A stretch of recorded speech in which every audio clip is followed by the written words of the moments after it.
Beri nama pedang ini Naga Puspa. Selamatkan dia. Jangan sampai jatuh ke tangan pendekar berwatak jahat.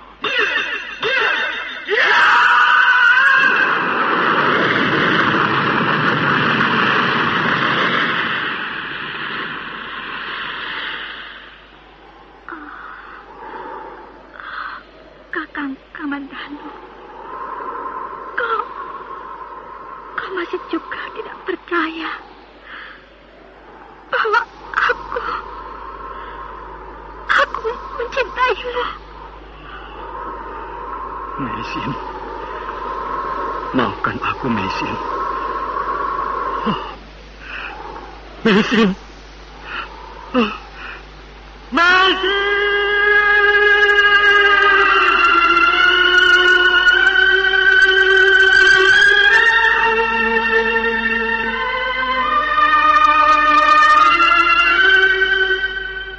Tutur Tinula.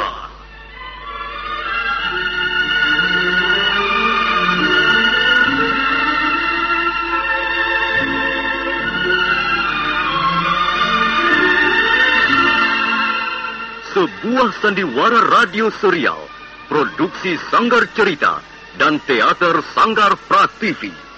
Sebuah kisah dengan latar belakang sejarah runtuhnya Singasari dan berdirinya Kerajaan Majapahit.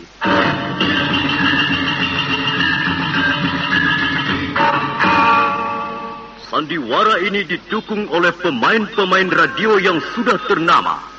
Ferry Fadli, Yvonne Rose, dan Eli Ermawati.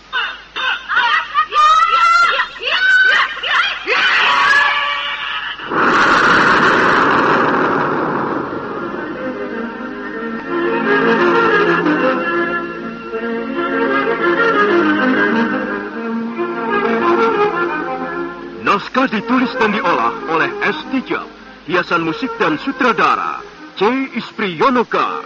Kali ini mengetengahkan episode ke-13 dengan judul Geger Pedang Naga Puspa.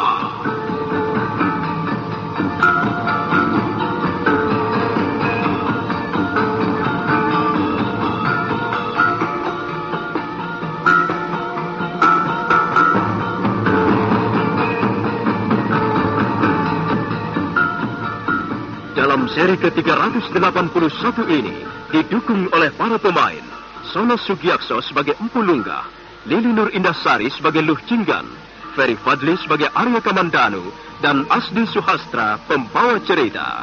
Selamat menikmati.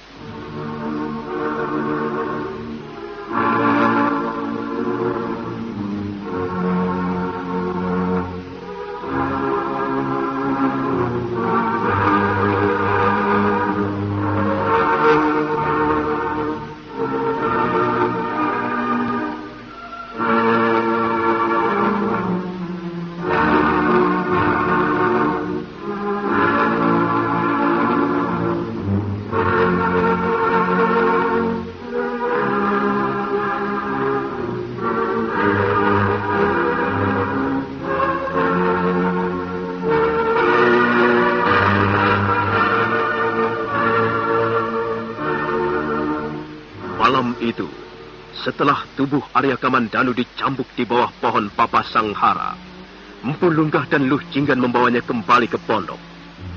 Arya Kamandanu masih dalam keadaan pingsan. Empu Lunggah membaringkannya di atas balai di dalam biliknya. Luh Jinggan tak mau beranjak dari tepi pembaringan. Hampir semalaman dia tidak tidur, dan dia duduk menunggu Arya Kamandanu sambil sekali waktu menyeka keringat yang membasahi wajahnya. Loh, Jinggan. Ayah. Ada apa ya? Lagi-lagi membuatku kaget. Kau memang anak bandel. Kau sudah tidak mau lagi mendengarkan perkataan ayahmu. Semalam ayah berkata apa padamu? Kalau kau lelah dan mengantuk, tidurlah. Mengapa kau malah tidur dalam keadaan duduk seperti ini? Nanti kau jatuh sakit loh. Dan kalau kau sakit, ayahmu inilah yang susah. Ayah, aku Aku kan bukan anak kecil lagi. Kau memang sudah tidak ngompol lagi, Nduk. Kau juga sudah tidak keluar ingus lagi, tidak ngiler lagi. Tapi sikapmu yang seperti ini masih menunjukkan bahwa kau masih kekanak-kanakan. Kau masih belum seluruhnya meninggalkan dunia anak-anakmu. Loh, inilah buktinya. Ayah, lihat Ayah, lihat. Oh, aku sudah melihatnya. Ayah sudah lebih dulu melihatnya. Tubuhnya sudah menjadi dingin, Ayah. Iya. Tidak lagi panas seperti semalam. Semalam itu, waduh, panasnya bukan main, Ayah. Terutama sekali di bagian lehernya. Panas sekali, seperti disiram bara api. Tapi sekarang sudah tidak lagi, Ayah. Coba, rabalah. Sudah dingin. Kau kelihatan girang sekali, Nduk. Tentu saja, Ayah. Aku girang sekali. Aku senang. Aku akan merasa gembira sekali kalau Kakang Kamandanu pulih seperti sedia kala, Ayah. Tapi dia sadar, Ayah. Dia sadar kembali. Tenanglah, Nduk, tenang. Dia memang sudah saatnya sadar, Nduk. Apa yang terjadi? Apa yang terjadi pada diriku ini? Ger. Bapak Lungga? Ger. Iya, Ger. Saya sudah ada di sini bersamamu, Ger. Luh Jinggan, kaukah itu adik lu? Iya, Kakang. Aku di sini. Aku di sini bersamamu. Bagaimana perasaanmu, Kakang? Aku seperti bangun dari mimpi buruk. Ger. Bersyukurlah, Ger. Bersyukurlah dan berterima kasihlah kepada Sang Yang Widiwasa. Semua ini berkat rahmatnya, berkat karunia-Nya. Iya, Bapak Lungga. Saya hampir-hampir tidak percaya. Saya kira saya sudah mati. Saya kira saya tidak mungkin hidup kembali. Angger Kamandanu telah memenangkan pertarungan, Ger. Angger telah keluar sebagai pemenang. Pemenang tunggal. Sekarang pengaruh kekuatan gaib itu tidak akan lagi bisa mencengkeram Angger Kamandanu. Sehingga Angger kehilangan sifat-sifat manusia. Angger akan tetap bisa mengendalikan diri. Angger tidak akan lagi bisa tercekam oleh kekuatan gaib ular naga Pustakesna. Sebaliknya, Angger dapat menggunakan kekuatan itu untuk menambah jumlah tenaga dalam, Ger. Terima kasih, Bapak Lungga. Semua ini berkat pertolongan Bapak Lungga. Saya hanya manusia biasa, Ger. Saya hanyalah bisa menjadi perantara saja. Sesungguhnya Sang Yang Widilah yang telah menolong Angger. Dialah yang maha kuasa, yang telah menyelamatkan Angger. Kepadanya lah Angger harus mengucapkan terima kasih dan bersyukur. Ayah, apakah Kakang Kamandanu sudah boleh minum seteguk air? Boleh, Nduk, boleh saja. Sekarang Angger Kamandanu sudah menyelesaikan tapa beratanya. Tentu saja Angger Kamandanu boleh minum ataupun makan dalam batas-batas tertentu. Jangan banyak-banyak dulu. Harus dimulai pelan-pelan, sedikit demi sedikit. Kalau begitu, aku akan menyiapkan makanan, Ayah. Aku akan membuat bubur kacang merah. Kau tunggu sebentar ya, Kakang. Nanti aku akan kembali lagi. Terima kasih, adik lo. Terima kasih atas perhatian dan pertolonganmu.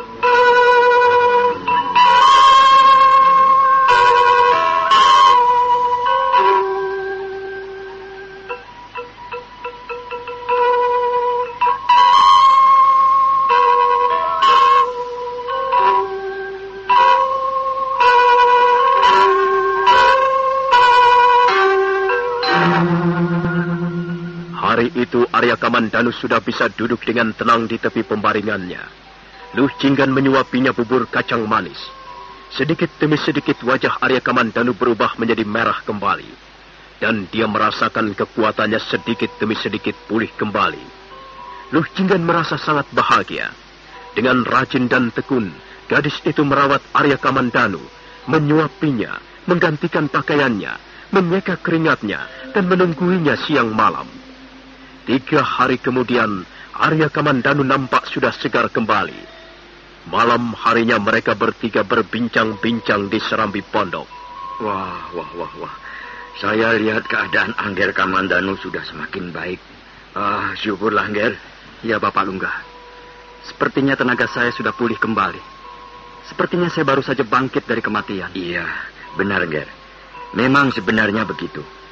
Angger baru saja memenangkan sebuah pertarungan maut.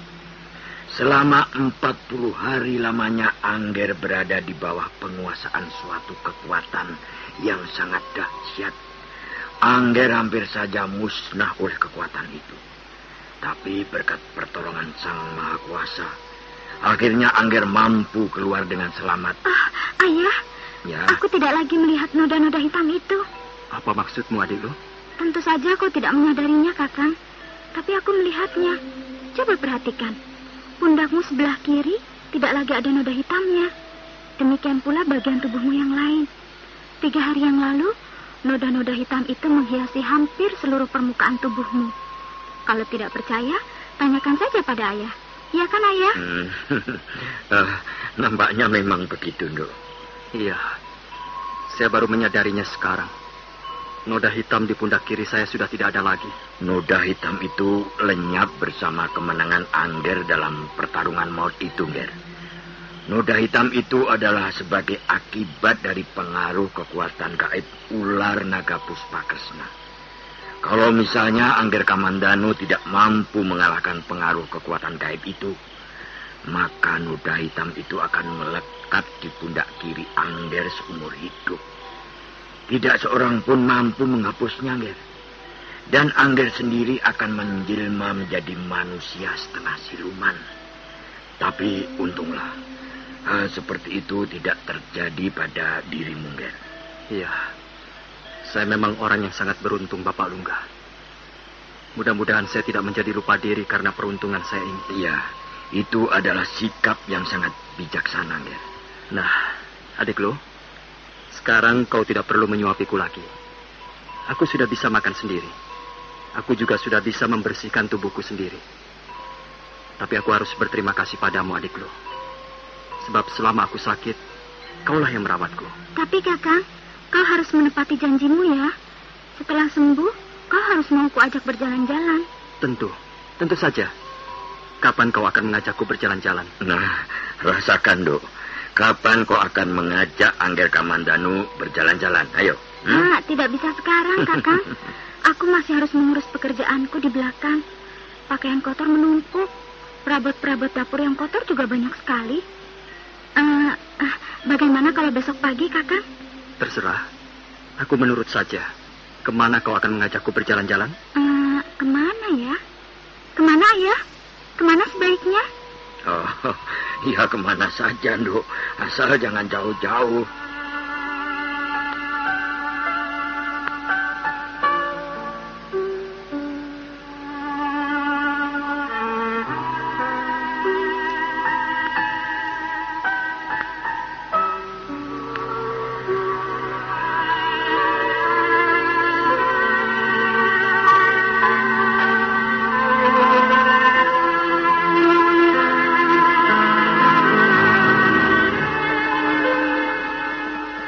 Malam harinya, Luh Jinggan tidur dalam mimpi-mimpi yang indah.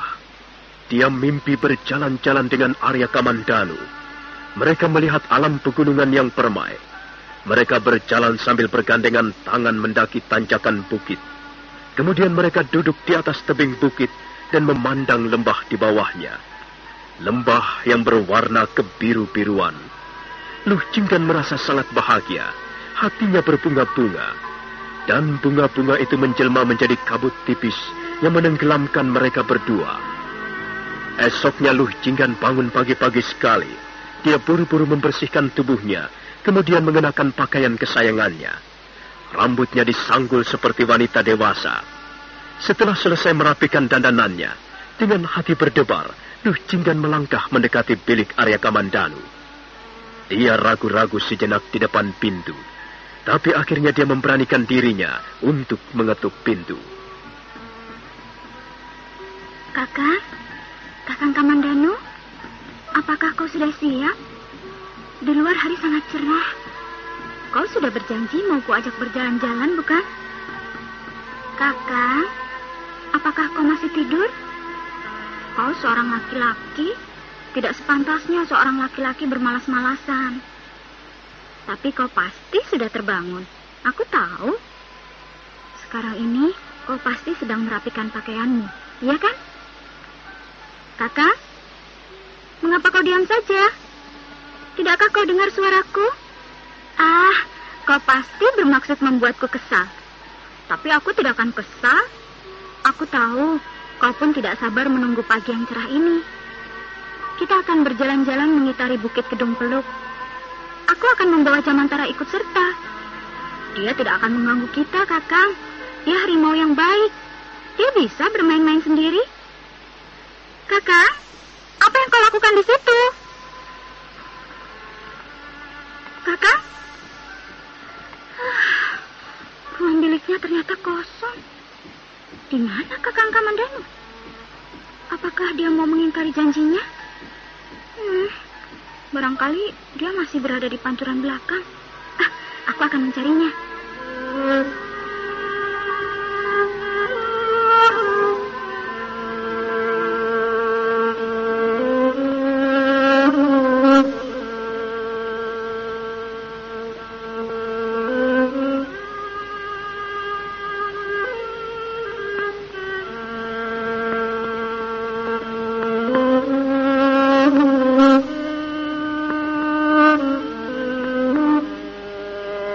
Jinggan sangat kecewa.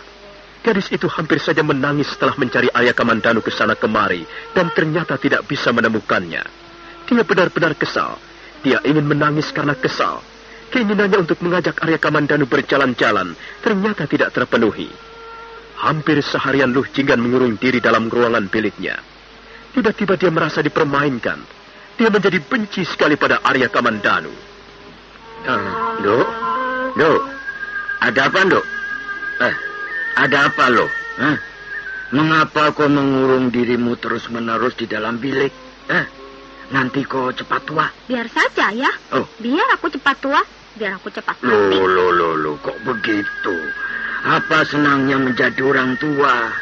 Kulitmu akan menjadi keriput, punggung akan menjadi bongkok. Lihatlah ayah ini. Apa enaknya menjadi orang tua? Tidak menarik. Tidak mempunyai daya tarik lagi, Nduk. Aku kesal, Ayah. Si Kamandanu itu ternyata orang yang tidak suka menepati janjinya. Aku tahu. Soal jalan-jalan itu ya? Iya. Sudahlah. Kalian bisa mencari waktu yang lain. Masih banyak kesempatan kok. Mengapa harus sekarang? Brengsek. Aku merasa dipermainkan. Jangan salah duga, Nduk. Angger Kamandanu sama sekali tidak bermaksud mempermainkanmu. Buktinya, dia tiba-tiba menghilang. Dia pergi begitu saja. Enak saja membuat janji, kemudian tidak menepatinya. Apa itu? Aku tidak suka dipermainkan seperti ini. Dok, kalau kau ingin menemui Angger Kamandanu, pergilah ke ruangan biliknya. Apa dia sudah kembali? Dia sudah berada di dalam biliknya. Tapi hati-hatilah, Dok. Jangan membuat hatinya tersinggung. Apa? Dia sudah membuatku kesal. Akan kulabrak dia.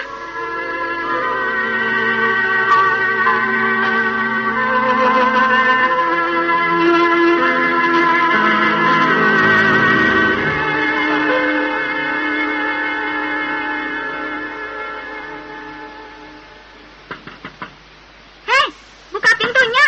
Cepat buka. Aku ingin melabrakmu. Ayo, buka pintunya. Dasar laki-laki tidak berhati.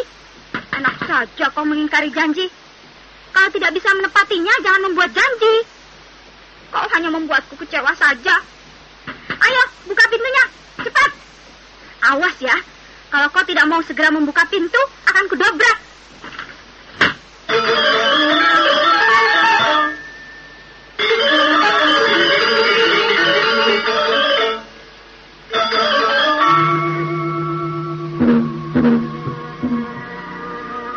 Daun pintu terbuka lebar. Luh Jinggan segera memasuki bilik Arya Kamandanu. Dia tertegun sejenak melihat Arya Kamandanu duduk membelakanginya, menghadap dinding kayu. Hei, Kemana saja kau hari ini, ha? Bersembunyi di mana kau? Kepalaku sampai pening mencarimu ke sana kemari. Dasar laki-laki brengsek. Aku tidak akan percaya lagi pada omonganmu. Apakah semua laki-laki begitu, ha? Kau pikir perbuatanmu itu bagus ya?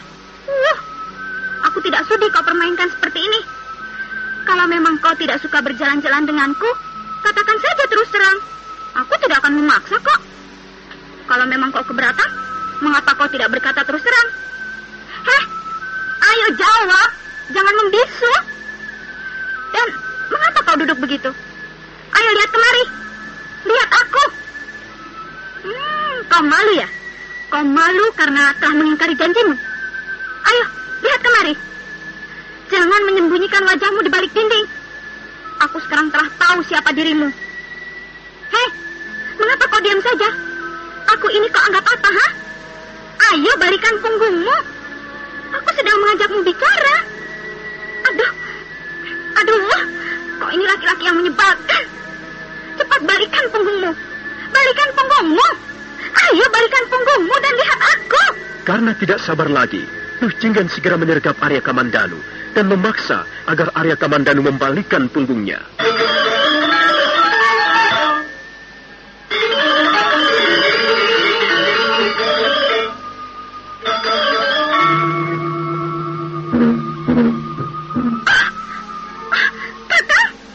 Kakang Kamandanu. Luh Jinggan terkejut. Dia terkejut bagaikan disengat kala jengking. Dia hampir tidak bisa mempercayai penglihatannya. Untuk sesaat lamanya dia berdiri dengan mulut terenganga-nganga. Dia melihat wajah Arya Kamandanu penuh ditumbuhi bisul-bisul kecil berwarna merah. Bukan hanya wajahnya, tapi seluruh tubuhnya.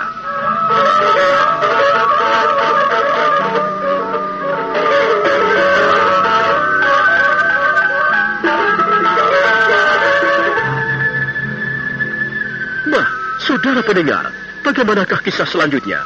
Apa yang sedang dialami Arya Kamandanu? Dan bagaimana sikap Luh Jinggan selanjutnya? Saudara pendengar, silahkan menunggu seri berikutnya. Sampai jumpa.